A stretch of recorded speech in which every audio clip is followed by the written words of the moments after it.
On this episode of Real with Ryan, I'm going to show you my famous Asian chicken marinade, how you can make it in both a easy and complicated way, and then how you can use that chicken and cook the most delicious chicken thighs you have ever had. This has been one of my go-to recipes and meals for almost a year now, and let me show you exactly how I do it. Let me begin by talking about the chicken. My personal preference for chicken is going to be boneless, skinless chicken thighs. Lots of people tend to grab breasts, but I just find that chicken thighs remain juicier, remain a little bit more tender, and contain a lot more flavor than chicken breasts. Now for this recipe, I do like the boneless and skinless versions, but if you do like the skin on or the bone in, you can definitely opt for those, but will affect the way you cook them at the end of this video. You also can use this marinade for chicken wings or chicken breasts as well, but if you'll trust me on this one, the chicken thighs is that perfect balance of both a healthy meat, but also a tasty meat. Get the chicken thighs out of the package and just give them a little rinse to make sure some of the extra gunk and stuff is off. If you want to, you can take your chicken thighs and cut off some of this gristle or fat that's left on the end, but usually I'll just leave that on. Okay, now that we've washed our chicken, the next step is to get them into a bowl or a bag. I like to just use a simple gallon bag. And there we are. We have the chickens in a bag, and I put it in a bowl just so it can stay standing upright. It is time to talk sauces. So for the sauce, for this marinade, I'm gonna break it into two different sauces. One is a simple sauce, and the other is a more advanced version. I'll start with the simple sauce and then explain a little bit about why these sauces are used. So for the simple sauce, we're going to use gochujang or sriracha. We're going to use some sort of vinegar. This is rice vinegar and I recommend it, but regular vinegar works. We're going to use soy sauce, and this is dark soy sauce, but regular soy sauce is fine. And then we're going to use some form of sweet sauce, and this is hoisin. And I definitely would recommend getting this if you don't already have hoisin because it goes good on tons of different dishes. Now, for the simple sauce, this is really going to be the 4 things that you need to create a great sauce. For those who have watched Salt, Fat, Acid, and Heat, you'll understand why some of these sauces are being used. We use the sriracha sauce or the gochujang to add some of that heat and texture to the sauce. We're going to use the soy sauce to add that saltiness and kind of darkness to the sauce.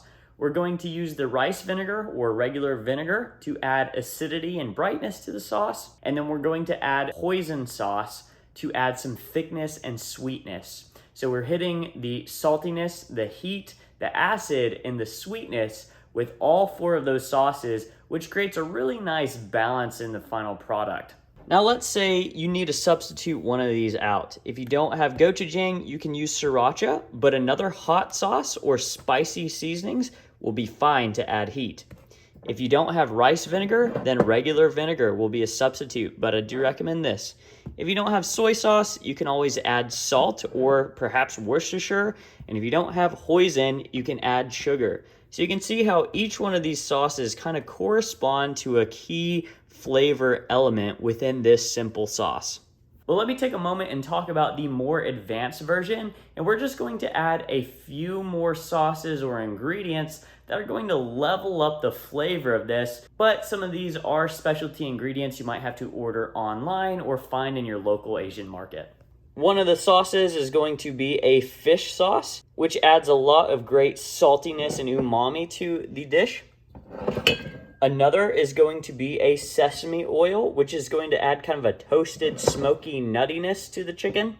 We're also going to be adding a chili oil, which is going to be a different type of heat that's going to level up and spice up the chicken. I also like to add some Szechuan chili flakes, which is another way to add heat, and I think you can tell I do like my chicken relatively spicy. And then we also have some garlic, and I don't have ginger with me, but you can add ginger to this as well, and it's very tasty, fresh ginger. Now, let me be clear with you.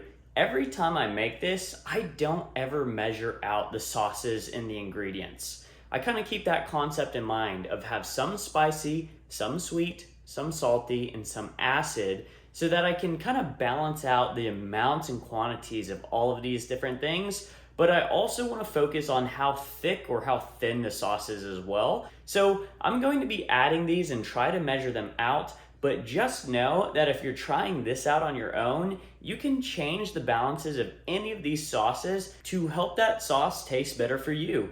If you like things being a little bit more sweeter, then you'll add more of the sweet ingredients like hoisin or sugar.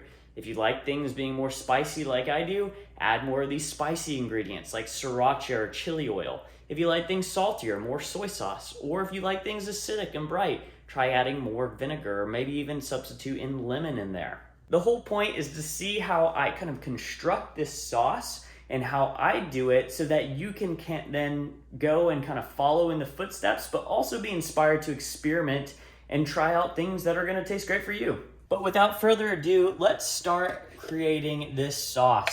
And what I'm gonna do is start with the gochujang first. And normally what I do is probably get a heaping tablespoon or so of that gochujang. And I'm just gonna add it right into, typically I'll put it right on the chicken, but I'll put it into this measuring cup so we can see how much sauce is created at the end. So now we're gonna look to thin it out some and add some acidity with the rice vinegar. Probably put 1/4 cup of rice vinegar in there. So I'm putting in 1/2 cup of soy sauce there. And I'm making the complicated version, but if this is the simple version, you might actually want to put more soy sauce in there. And now for some sweetness and some thickness with this hoisin sauce. And so I ended up putting about 1/3 cup of the hoisin sauce in there. So if you're making the simple version, this is gonna be about all you need. You might pour this over the chicken and see if this is enough to cover the chicken. And if it is, then you'd probably be good to go here. But if you wanted to, you could add more of these ingredients into the simple version to make sure that you have enough sauce to cover all the chicken. But now we're gonna add some of the ingredients that's going to kind of make this more complex. And first it's gonna be fish sauce. So add about 2.5 or 3 tablespoons of fish sauce and only need about a teaspoon or 2 of sesame oil. This stuff's really strong, so just need a little bit. Now I'm gonna add in about 1 tablespoon of 2 of this chili oil and paste. All right, now I'm gonna do a sprinkle of the Szechuan chili flake. Probably 1/2 tablespoon of that on top. And then I'm gonna grate some fresh garlic over the top. If I would have had ginger root, I would grate ginger root over the top as well, but I don't have it today, unfortunately. Now I'm just going to give this a little mix and make sure this is all mixed up pretty together. All right, and now this is mixed, we have about 1.25 cups of marinade, and I'm gonna pour this on the chicken and just see how much this covers the chicken to see if I want to add more sauce or not. This in here. And it looks dark and delicious. I'm just going to close up this bag and make sure it's sealed tight and give this a little toss around. Now let's take a little peek at what we have in here. The first thing I'm gonna do is take a smell, and it should be smelling pretty good. And here is a look. So we notice that there is good coverage all over this chicken, but one thing that I'm seeing is down here is there a little juice piling up, and it does look like this is covering the chicken pretty well, but it does look a little bit liquidy. And so this is fine, and this is great for a marinade, but I actually want there to be a little bit more thickness on these, so it's a bit closer to a paste. So then I'm gonna actually add some more hoisin and a little more of this sriracha, since these are thicker kind of pastes, and that's gonna help thicken up this marinade and make it nice and thick and stick to the chicken. So I've got that added in. Now let me stir up this bag once more. Let's take a look again. There we go.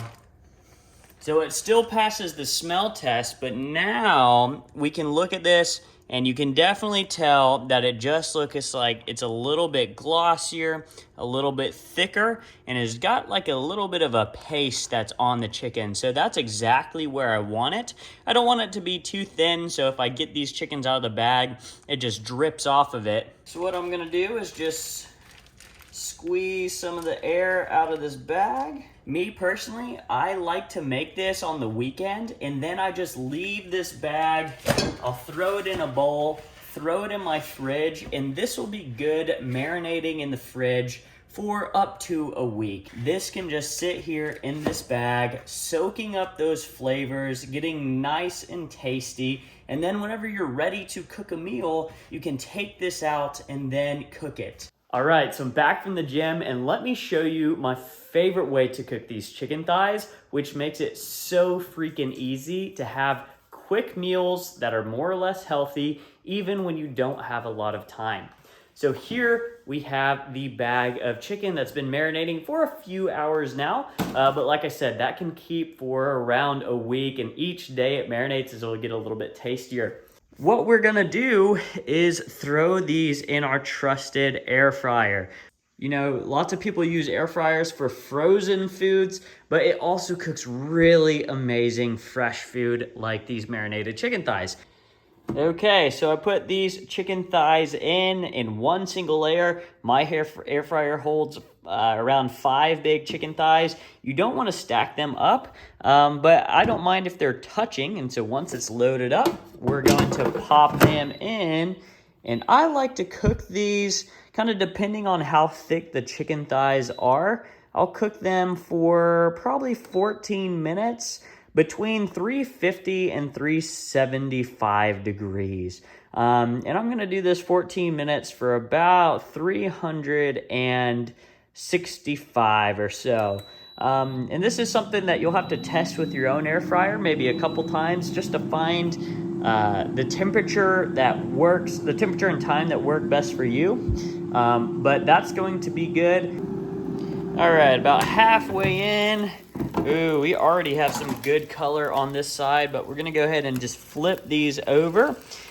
This probably isn't a mandatory step, but you can see how these bottom sides are not as dark as the top side. So I personally like to flip it and just make sure we're getting some even color here. So you can see these are lighter colors. I'm gonna flip those over, toss it right back in. Okay, it has been about 14 minutes. Here is the final result. I mean, look at that. Got some great color. There's a little bit of char, a little bit of browning, but they're still glistening. I guarantee you, these are gonna be super juicy. Let me actually just put one on the plate and cut it open, let you see. And here's an example of the meal you can serve this with. So we just have some basic rice that you can use a rice cooker for. And then this is actually just frozen broccoli. So we microwave that for 6 minutes. You know, this is a really, it's relatively basic, but it's tasty, it's healthy, it takes very little time. You can do it in a rush. We can do it while multitasking. It's a really good go-to meal that hits all of your bases. We have the carbs for energy, a decent amount of protein, and you can do 1 or 2 chicken thighs, and then you can hit your veggies, whichever vegetables you're feeling. But let me take an inside look at this chicken. Yeah, see, this chicken thigh can just cut with a fork. Now let's look at the inside of that. Glistening, juicy, delicious. Have color on both sides, super, super tasty, super healthy, just a fantastic meal. All right, so it is the next day, and today I'm gonna show you the other option for preparing these chicken thighs. Really, there's a few options here, but what I'm gonna be doing is pan searing them. And this is gonna be delicious, but you can also grill and you can also bake these chicken thighs. And the grilling is gonna be similar to pan searing, but I'll just show you how to do this real quick. So here are the chicken thighs. They're in the marinade, and then we are heating up a skillet. This is a stainless steel skillet, but you can use whatever you want. Over medium-high heat, and we're actually gonna add just a little bit of cooking oil. This is some vegetable oil, just so that the chicken doesn't stick to the pan. All right, now that our pan is nice and hot, we're just gonna lay these chicken thighs right down in there.